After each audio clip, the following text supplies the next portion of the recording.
Lemon rice, தக்காளி, வெங்காயம், பூண்டு, கீரை இதெல்லாம் போட்ட ஒரு லெமன் ரைஸ் ஒரு வாட்டி செஞ்சு பார்த்தேன். யூடியூப்பில் தான் பார்த்தேன். சூப்பராக இருந்தது. மறுபடியும் செஞ்சுருக்கேன். அப்புறம் மீன் வறுவல், கிழங்கு மீன் வறுவல்.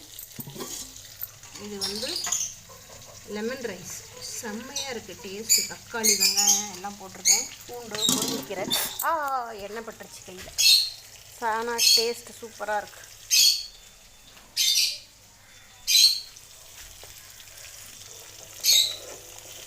லெமன் சாதத்துக்கு கிழங்கு மீன் வறுவல். நம்ம எப்போதும் சிம்பிளாக தான் சாப்பிடும். நிறையாலாம் செய்ய மாட்டோம்.